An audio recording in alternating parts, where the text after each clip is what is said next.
Scrappy Peeps, welcome to my channel. I am here for another episode of PaperPerson Playtime. This is this month's January kit from PaperPerson, and I'm going to go through that kit with you a little bit. This month we were given the option of Traveler's Notebook or 3x4 cards, and I went with the 3x4 cards. I got the add-on stamp from 2021. It was actually last month's add-on, but there are those 3x4 gold foiled things, the letter stickers, the stripe, the plaid on the back of the cards, and then 2 sheets from Crate Paper, one from Maggie Home and one from Chamel.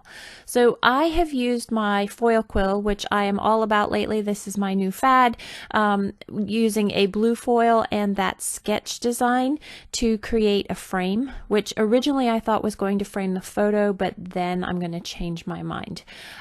So I am going to work with banners is what I'm going to do. And I struggled long and hard because the papers, I really like that stripe, and I could have cut the 3x4 cards apart to get that, but I was like, oh, I don't really want to do that. So the nice thing about these kits is they send you the digital files. If you choose 3x4 cards, then you get the 3x4 files, but what was also super nice this month is we got both the Traveler's Notebook size and the 3x4 cards, as well as you get the digital images of the stamps.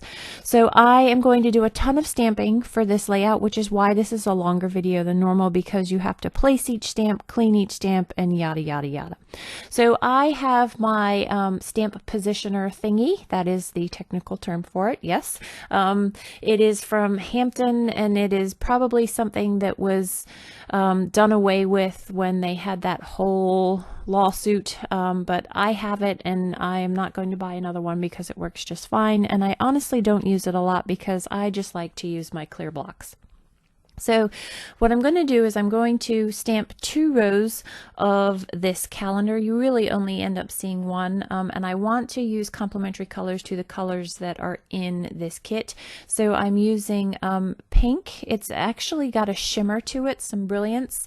I'm all about shimmer lately. I don't know what it is. Maybe just a little sparkle. Who knows? And they weren't perfectly aligned, but it's okay because you actually don't end up seeing that second row very much. And then for the Monday, Tuesday, the days of the week, I went with that squid ink, kind of more aqua color there. It's actually more of a green biased, and so going back to that eternal debate, what color is this? Well, I'll tell you what color squid ink it is. This is called, I can't read upside down.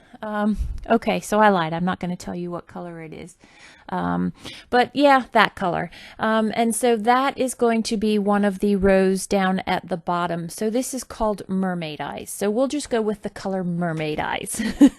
That is going to go down at the bottom of the page, and I know that is going to be the footer to what I want to be our banners up the top there. You also get every single little teeny tiny date, and this particular photo was taken on January 1st, so I put in the 01, and then you have a couple of phrases that come with this, and it says "you are here." So this was a little bit about New Year's Day, mostly about Mia and the cat, but this particular segment of the layout is to draw attention to the date of the layout. So that's done, and I am going to trim that out and put that down at the bottom of the page. So the thing that I struggled with here at the bottom of the page, and you won't really notice, but I do, maybe it's because of my design work, but I like to stamp on smooth cardstock. So I've used the same cardstock for both the foiling, because that needs to be on smooth cardstock, as well as the stamping, but I am working on textured basil, or it may even be American Crafts. I go back and forth between the two. I have no loyalty to either one. And then I've printed here also on Basil Smooth.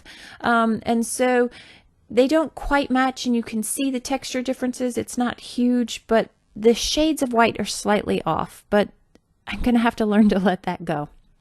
So I've cut apart the Traveler's Notebook pages that I aligned on an 8.5 by 11 piece of paper, knowing that I didn't need all I was not using it for the traveler's notebook size. I knew I was going to cut that up. And so I have lined those up as to where I want the banners to be, but now I'm focusing on the bottom of that page. So you can see I have that stripe, so I don't have to cut into my 3x4 12x12 sheet. It's going to be a very sad day when I have to cut into that. I don't know what I'm going to do. But so I got my stripes down my bottom, and then I have the green going across. And the reason it was so easy to cut into the green for me is because I know that I have another sheet of that. I happen to have that from my Christmas collection. And so I'm not going to miss those tags because I can get them from the other sheet that I have. See why 2 sometimes works in backups? Yes. Anyway, not all of you have the same type A problems that I have. So I'm randomly cutting these banners. I could probably measure them and give them exact widths to you, because it just so ends up being that they end up being exact widths. And then I'm also randomly notching them. I want the notches on these banners to all be of different heights and depths. And so what I'm doing is I'm finding the center point with that center point ruler there. And no, they're not available anymore because it came from a Heidi Swap journaling kit. I'm finding the center point, cutting a line up the center, and then meeting from the corner to the top of the line so that I get an even notch on both sides there. Again, the type A in me. So I want the banners to be different widths, I want the banners to be different lengths, and I want the notches to have different heights as well. And I found that I felt like I had a ton of weight between the blue and the green there, and I needed to bring a little bit more color and balance into it. And because I had that green strip down the bottom, this green tag, while it came off of a Christmas collection, was actually absolutely perfect to provide a visual triangle, because now you have the 3 shots of green, the left to the right of the photo, down to the bottom where the title is going to be, and then back up to that green through the journaling. And you'll see that come together in a little bit. So I cut this green, pink, whatever, pink stripe here. And I don't use it. You see me set it aside. And later in this video, you will see it cut. And then I will actually incorporate that into the layout. So this photo is of Luna. So we have sisters as kittens that we adopted as kittens. I'm sure if you follow my work, this is all old news to you. And each child, so Nicholas kind of said that Jasmine was sort of his responsibility, and Luna, which is the gray kitten here, has become Mia's responsibility. And the title of this layout, which I don't actually ever get to on the video because I didn't know at the time, is Wherever You Go. And so the story is that Luna, wherever Mia is, Luna generally is too, unless she's been kicked out because she's been disturbing her in the classroom, because my kids are still in virtual school. And that's the story. So now I'm working on the bottom.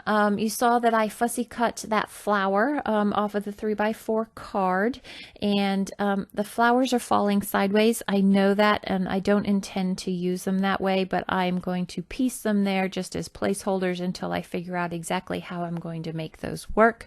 And I'm going to layer up that gold foiled piece, the stamped piece, and the flowers. So obviously the gold foiled piece is not from the kit. I could have used the 3x4 gold card, but what I struggled with there is that was the only gold that I was then going to have on the layout, and it wasn't quite long enough. I wanted it to be a little bit longer there. So now what I'm doing is I'm taking each of these pieces, and I don't want it to go straight across the page. I want it to look like it's literally hanging, like banners would hang, with a little bit of sag down the middle there.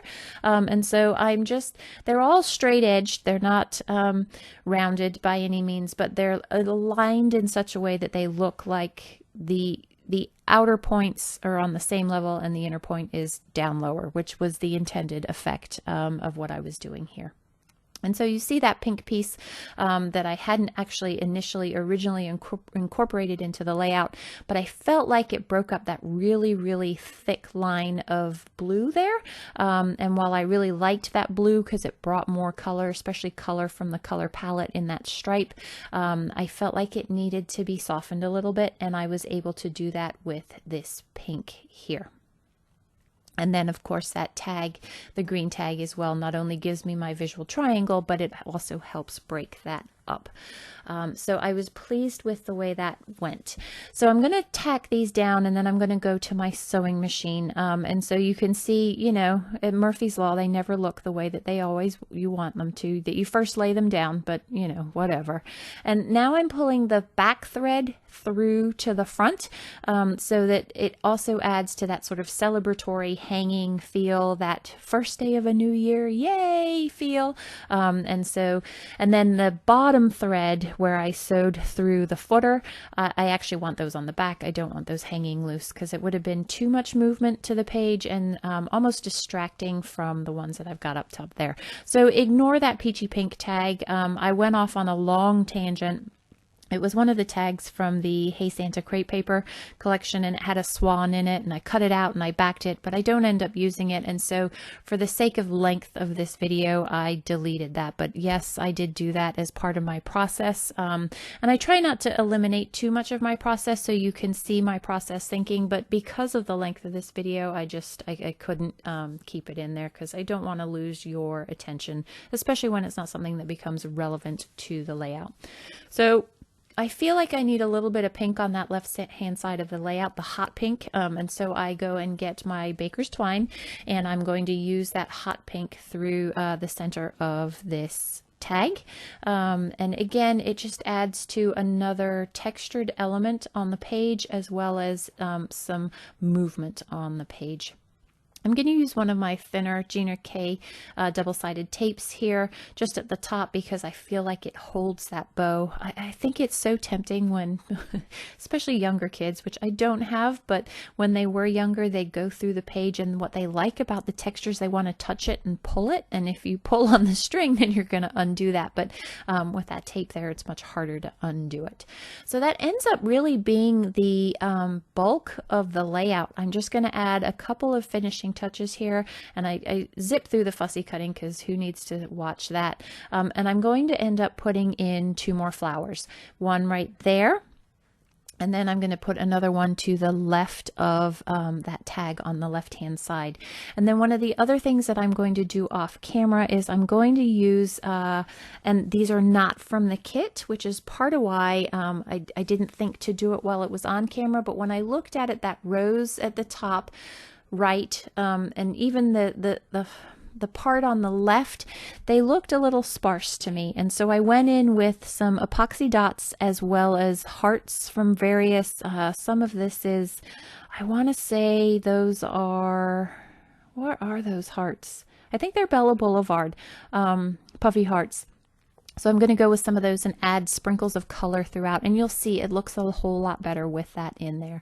So I took a tag from last month's kit and added that to the right of the photo. It just needed a little bit of white, a little bit of, I feel like that white is a resting spot for your eye. This is a very busy page, and there's something about that white there that just kind of is calming and takes away from some of the movement that is on this page.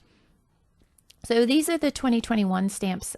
They were actually featured last month, but I got them this month. And I had thought what I was going to do was I was going to do this circle in pink, and then I was going to layer, you'll see, I did leave this part. I was going to layer the outer circle in blue on there, but you can't really see it. It's not a dark enough blue. Pardon my big old head. It doesn't look right. So I'm going to go with a similar effect, and I'm just going to use that blue, and then in pink, so I'm going to do the reverse. I'm going to stamp the wording that says 2021 around the whole circle. and then cut that out and incorporate that as an element into my page. So where I have 2 roses down the bottom, I'm going to go with those being roses. I don't quite know what they are.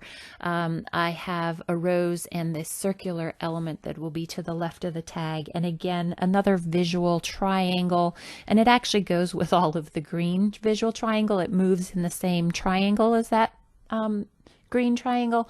And so you'll have that visual triangle of the roses as well. So this is just a partial flower, which I was perfectly fine with because I knew I was going to tuck that in behind the tag over there. And I felt that that brought the hot pink to the side. And then I will journal underneath that light pink banner in that wide open space over there. So that, my friends, is my layout. Be sure to go over to Christina's page as well as Sarah Scraps' page. This is a collaboration that I'm working on with them. And come back in 2 weeks to see what else I do with the remainder of this kit. I hope you're doing well. Thanks for stopping in today. Come back again soon. Take care.